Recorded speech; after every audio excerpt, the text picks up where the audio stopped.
Today is June 12th, 2015. This interview with David Burkholder of Grand Rapids, Michigan is being conducted by Deb Moore of the Grand Valley State University Veterans History Project. Well, thanks for speaking with me today, David. Before we get into your military career, why don't you tell me a little bit about when you were born, where you were born, your mom, dad, and siblings? Well, I was born in a house up on Union Avenue, and we found out, a few years back that it was right next door to where my son Jim and his wife lived. And we found out that right next door was the house where I was born. Wow, okay. And Union Northeast in Grand Rapids? Was that Northeast, Jim? Yeah. Yeah, okay. And tell me your parents' names. My mother's name is Farrell. Her maiden name was Felton. Mm-hmm. And my father's name was John Clayton Burkholder. Okay. And when were you born? I was born September 21, 1926. 1926. Did you have any siblings? I had a brother Clayton, my oldest brother, and a brother between him and me was Johnny, and both of them were in the Navy. Oh, were they? So all three boys were in the Navy. Right. Wow. He had a sister too. Okay, and you had a sister? I have a sister. I had a sister. Her name was Catherine. We all called her Katie. Okay. She was the oldest one in the family. Uh-huh. So what was it like growing up in your neighborhood? Well, where I grew up until I was about 10 years old, we lived what they called Pottsville because all the toilets were outside, and it was known as Pottsville. That was across from Lamar Lake down in that area. Okay. And then when I was 10 years old, my dad bought a house up on Greenfield Avenue, which was a much nicer house, and all running water inside before it was all pumps, and I thought we were really going to be rich people when we moved up into that house. But so it was a big improvement. Oh, right. What did your dad do for a living? My dad worked for the post office. He after 30 years, and he retired. Mm-hmm. He was a postal clerk. Okay. He worked inside. I carried mail for, in the summertime on school vacation, sometimes I would carry mail. To help him out? Right. Oh, that was nice. And now tell me where you went to school. I went to school to Wyoming High School, Okay. and I quit school in the 10th grade because I wanted to join the Navy because my two brothers were in there, but my mother said I was too young yet. Okay. So I worked a couple of years, and she said, when you're 18, you can join the Navy. Mm-hmm. And when I was 18, that's when I joined. I joined the hospital corps. Okay, so your two brothers were older than you. Right. Okay. Right. And so tell me about where'd you go sign up? I went to Detroit. I signed up in Detroit. That's Mm-hmm. where I took my physical, and from there I went to Great Lakes Okay. to boot camp. Okay. So you knew you wanted the Navy because your brothers had Right. joined up in the Navy. Yes. Is there anything that appealed to you about that, or why were you so anxious to get into the service? I guess just because my two brothers were there, and I wanted to join also. Mm-hmm. And my mother said, "Well, she said when you're 18, I'll let you join." And that they both were drafted. Okay. And it was still in the draft, and I wanted to get into the hospital corps. I was afraid if I'd wait till I was drafted that I wouldn't get into the hospital corps. Mm-hmm. So And why did you want to be in the hospital corps? it just sounded appealing to me. Okay. That's where I wanted to go. Okay. And that was where I took my x-ray training and everything. I was in about 6 months, and then if I would sign over for 2 years, they gave me a choice of pharmacy, mortician, x-ray, or lab, and I chose x-ray. You chose X-ray. Okay. Okay. So I signed up I had to sign up for another 2 years for that. Okay. So you signed up for a total of 4 years then? No, I was in 2 years and 6 months. Okay. Okay. But let's get back to basic training at Great Lakes. Tell me about that experience. Well, it was during the wartime when I went to Great Lakes, and normally I guess that they ran them through, I think, about 6 months, and our training was 6 weeks. They put 6 months training into 6 weeks, so it was kind of rough. It was Yeah. really rough training, but it was good. It made you or broke you, one or the other. So you were 18. You were in good physical shape at that time. Yes, yeah. And what about the discipline? Was that difficult for you? Not really, because my parents were quite disciplined people, so and we were taught a lot of different things. There, well, just to give you an example, we had to scrub our hats and stuff to keep them white. You know, you did your own cleaning on your uniforms and stuff, and how you rolled them to press them and stuff. And there was one boy, he didn't know how to clean anything. He wanted to know how I made my hats so white, and I showed him what he was doing. He'd wash them with soap and stuff, but he wouldn't rinse them.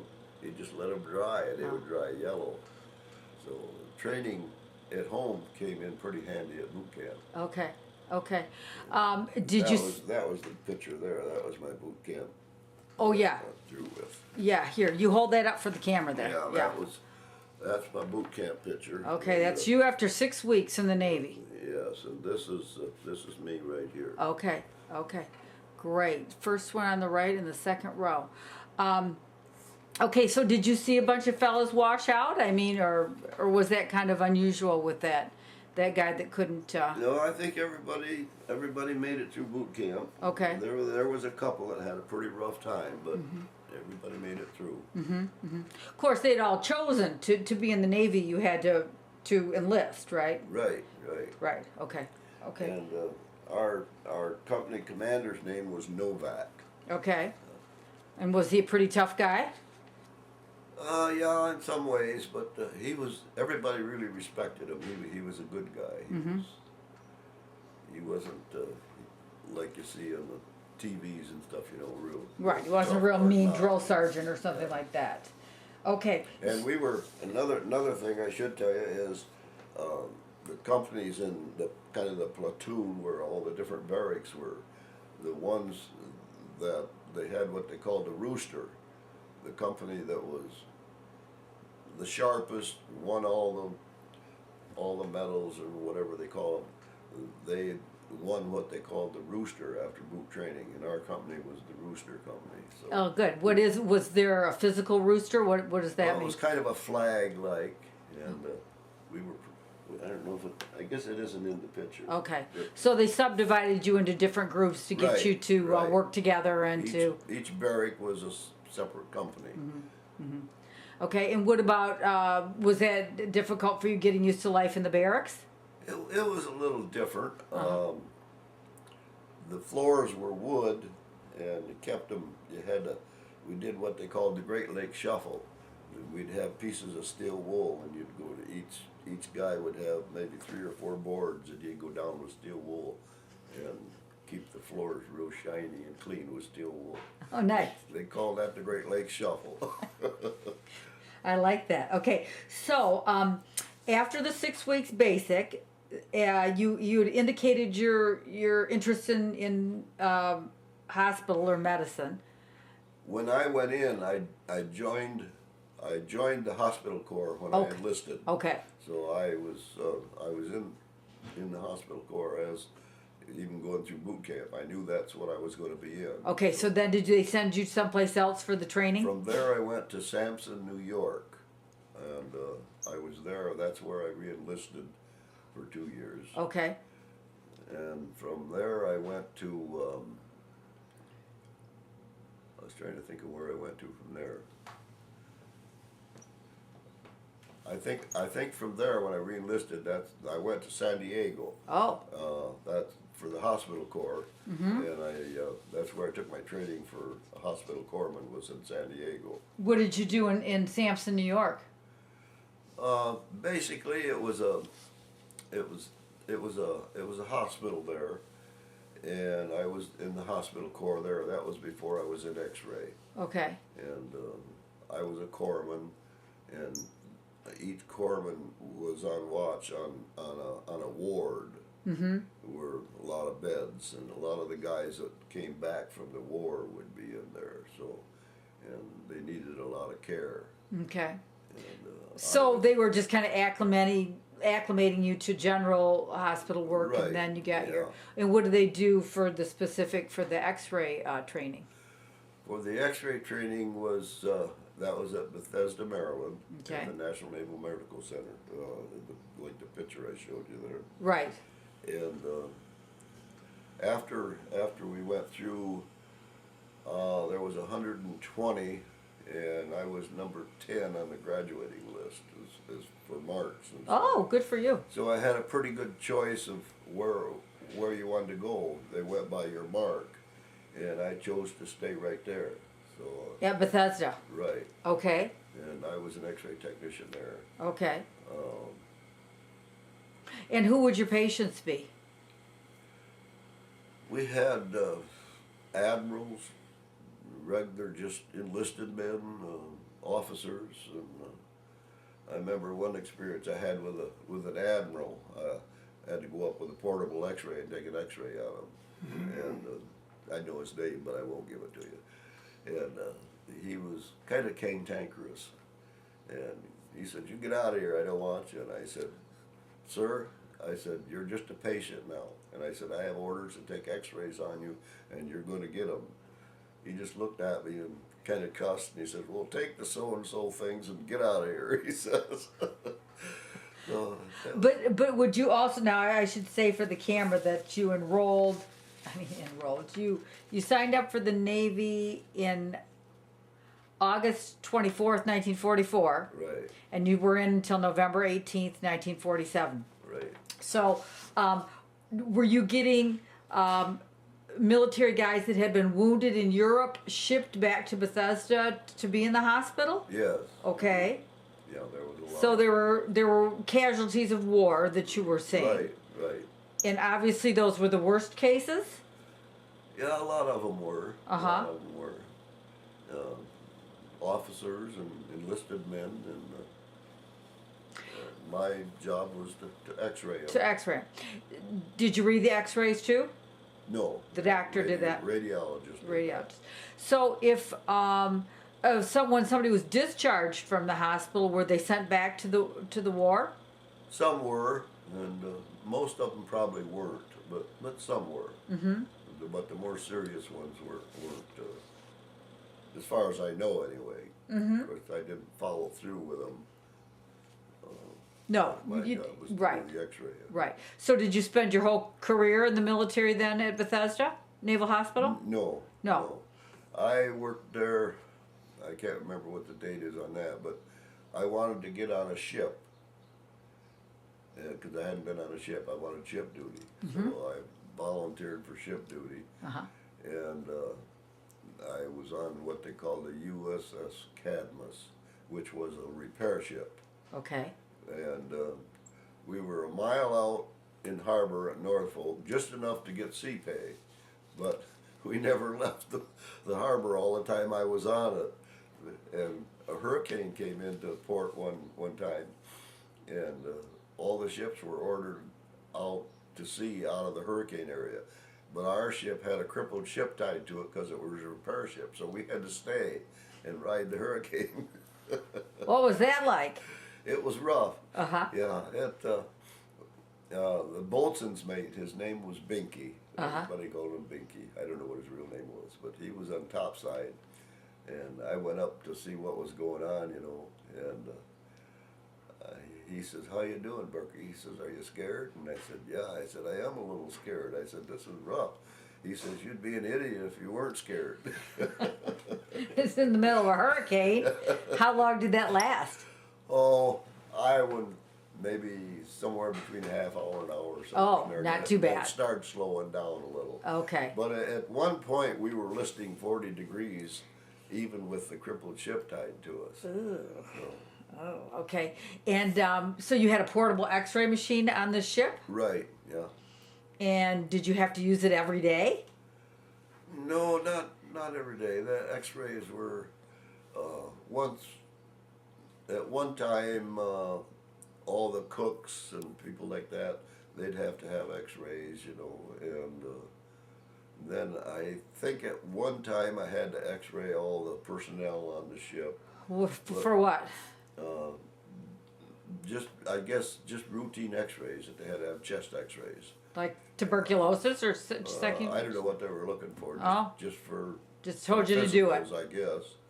And then there's, at times, certain ships would have what they would call medical watch, or whatever they called it. And we had, sometimes there were accidents on the ships. Mm-hmm. And there were a couple of, I remember one kid I had to x-ray.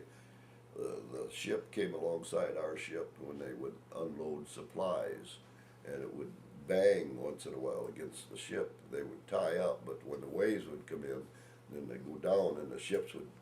And there was one kid was leaning down to wash his hands or something, whatever he did, which they were told never to do, but his head was caught in between the two ships. And, Was he killed? He died later. I had to x-ray him, Oh. and then I had to send him over to another ship and get him into another hospital. Oh, that's But awful. He wasn't feeling a bit of pain or anything. Oh. That's terrible. That was probably the roughest x-ray I Yeah. had to take. Yeah. He obviously didn't see the other ship right there or Yeah, sense there the were- danger or. I sent him over to what they called certain ships would have would be the medical watch, Okay. and that was where I had to send Okay. him. So when you weren't doing x-rays, what were your responsibilities? Well, taking x-rays, and when we weren't doing x-rays, we had to kind of swift up the place, keep things clean. Okay, so you couldn't just lay around in your bunk and read a book. You had to participate. Well, when I wasn't on duty, we'd go over to the barracks a lot, and we could go on Liberty and hang out with the guys and do stuff like that. It was in Bethesda, Maryland, Uh-huh. so a lot of times that wasn't too far from Washington, D.C., so we'd go to Washington and kind of sightsee, Nice. which was interesting at the Yeah. time. Yeah. Yeah. So, but when you were on the ship, you slept on the ship. Or did you sleep on the ship when you were assigned to the ship? Slept, ate, Everything. and then when we went on Liberty, we'd have to take a boat from the ship to shore, Right. which was in Norfolk, which at that time Norfolk was a pretty rough town to pull Liberty in. Yeah.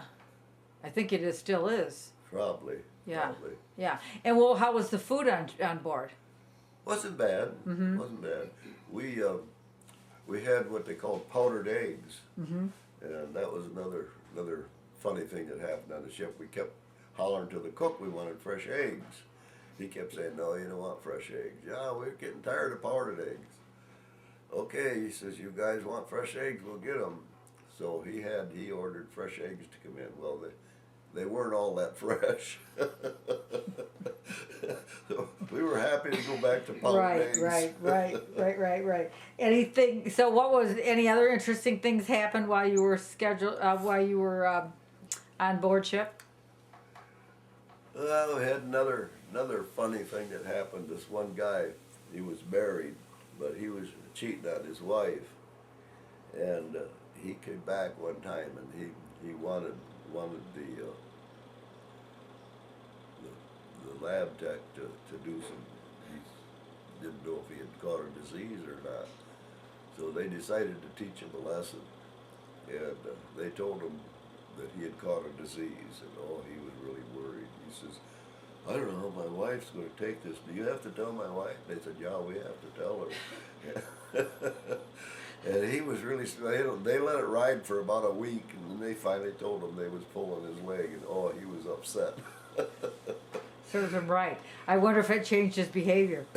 I think it calmed him down a little bit.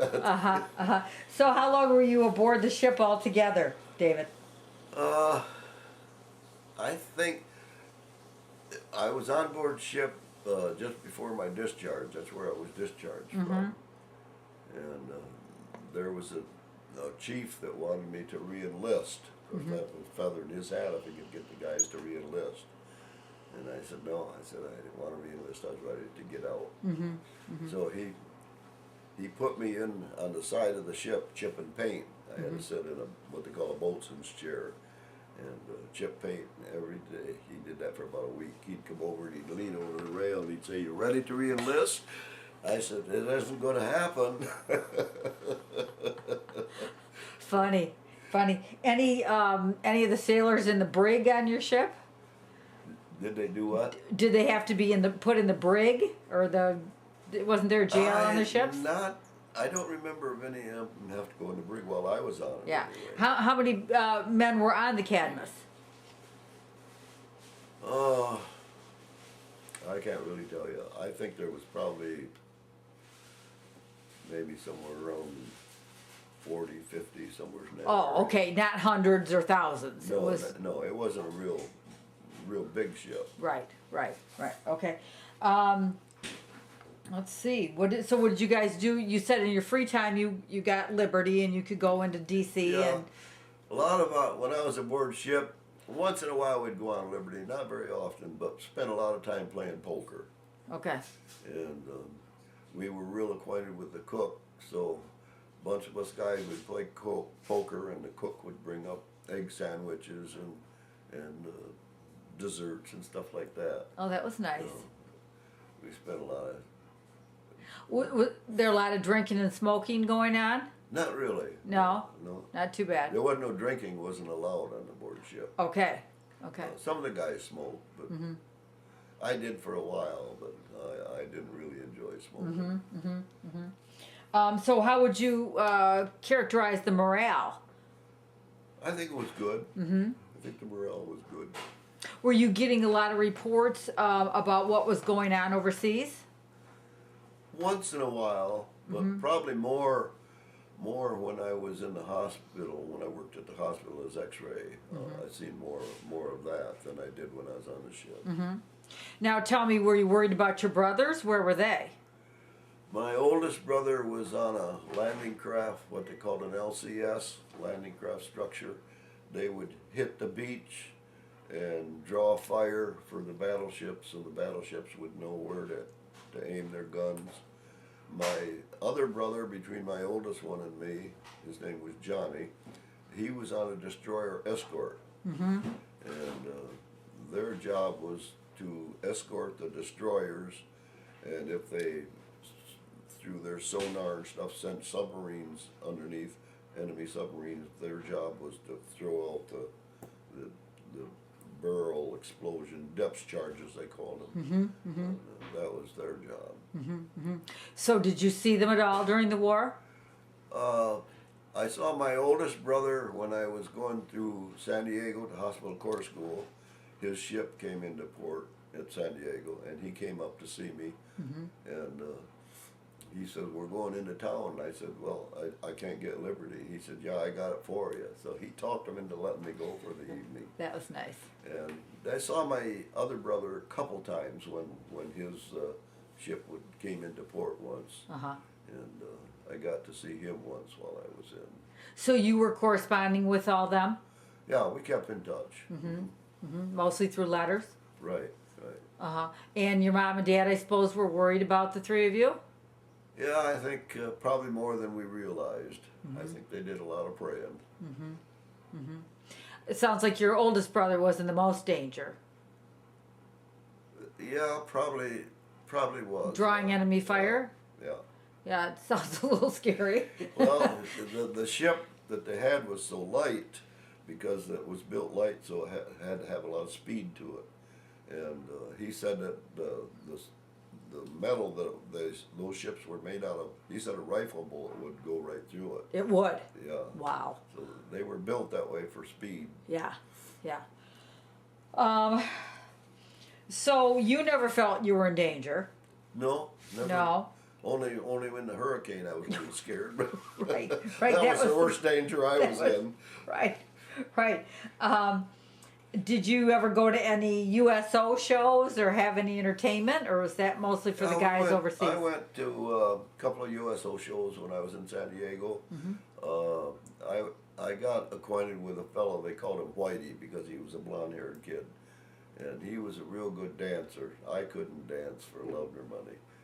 And but we went to one of the USOs. Artie Shaw and his band was there, and he tried to get me to get out on the dance floor, but I said I don't know how to dance.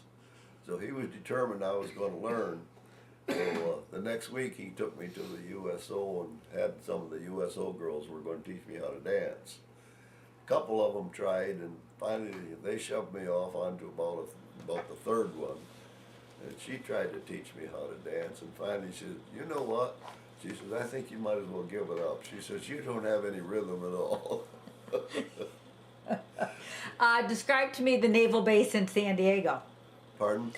Describe the naval base in San Diego. Well, I never really got into the naval base very much. Oh, you didn't. I thought you were stationed there for a while. I was. That's where I took my hospital corps training, and that was what they called Balboa Park. Oh, okay. And it's still there. I don't know what they do with it now, but at that time it was. That's where I took my training. Okay. I never got onto the base. Only once when my brother came up to see me, my oldest brother. Okay. He took me down to the base and showed me his ship and everything, where Okay. what he was doing and stuff. Okay. So your training at Balboa Park consisted like of going to classes? Yes. Okay. It was like a school. School. Did you find that difficult or easy or? No, I mean, I wouldn't say it was real easy, but I didn't find it real difficult. I enjoyed it. So when you retired, I mean, when you were discharged from the Navy, David, did you go into a career that had anything to do with hospitals? Yes, my first job, I think, was I worked at St. Mary's Hospital. I didn't work there too long. I didn't get along too good with the sisters, and but from there I went to the Veterans Facility in Grand Rapids. They found out they were looking for a technician, and when they found out I was trained in the Navy, they grabbed me up right away. So I worked there for a few years. I think about 4 years right in there. Okay. And Then what happened? from there, I got the idea I was going to make big money and go into sell insurance. Oh, okay. My sister-in-law was a secretary for an insurance company, and she said, "You're not going to make it." But I tried it anyway, and she was right. I was not a salesman. So then did you go back to being a technician? Not right away, but eventually I ended up at Sheridan, Michigan, and I worked there 8 years as a technician at Sheridan, and I enjoyed that. Had good rapport with the hospital and everything, and with the doctors, and it was from there that I felt led to go into the ministry. Oh, then you were a minister. I was a minister for 42 years. Oh, okay, okay. In what church? At what church were you? At the Wesleyan denomination. Uh-huh. And I started out at Munising, Michigan. Okay. Way up north. I've been there, yeah. Yeah, and I pastored there for 3 years. Uh-huh. And then from there I went to Lakefield, which was over by Saginaw area. Okay. Lakefield was a county name, so they called it the Lakefield Church. And my last pastorate was in Ohio at Washington Courthouse. I was there 12 years. Okay. And that's where I retired from. Oh, okay. Then you came back to Grand Rapids? Yes. Okay. Okay. Did you take advantage of the GI Bill at all? I started to. I was going to take flying lessons, Oh. and I took 2 lessons, and my wife got sick from something. I can't remember what it was, but I had to go quit the flying lessons for a while, and then I never went back to it. Okay. So now you said tell me about your wife. You met when you were 12. Yeah, we met in Vacation Bible School, and we kind of became pals. Uh-huh. And then What was her name? Jackie. Okay. She passed away 2 years ago last Christmas. Okay. She would have been 85 on December 6th. She died December 5, one day before her 85th birthday. Uh-huh. And we kind of got separated a little bit when I joined the Navy. And after I got out, a friend of mine, Walt Clark, he was in the Navy also, and we had worked for Wurzburg's in the summer vacation from high school. We worked at Wurzburg's, and he called me up and wanted to know if I could get a date to go on a hayride. So I said, well, yeah, I think so. So I called Jackie up, and we started going together again because of that hayride. Uh-huh. And I proposed to her up on Lookout Park. Oh, good for you. So when were you married then? We were married in 45. 45. Oh, so while you were still in the Navy. Yeah, no, I wasn't in the Navy. I was discharged then, I think. Let me see. If Well, you I got here, that. you got out in November of 47. Yeah, I got that. I got my marriage license here somewhere. Okay. I got the wrong date on there. Okay. But you married Jackie after you got out of the service. Okay. So, She knew we were going to get married long before I did. did she? Okay. Your daughter-in-law is saying you were married, your son saying you were married in 1948. Okay, yeah, I got My that. brother was born in 49. Okay.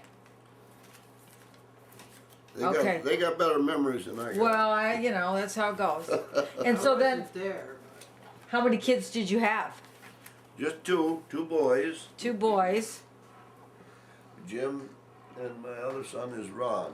Ron's the oldest. Okay, Ron and then Jim. Yeah. Okay, good. Did you join any veterans groups, David? No, I'm not in any veterans. You never did that. Okay. Jim but I is. was trying to get him to join the American Legion. Okay. Was your son Jim in the service? He was in the yeah, he can tell you about it. Guards. He was Well, National Guard. He was in the National Guard. And Okay. Ron was in the Army. Ron was in the Army. Yeah, he Okay. served in Germany. Okay. So what would you say were the lasting effects of your military experience?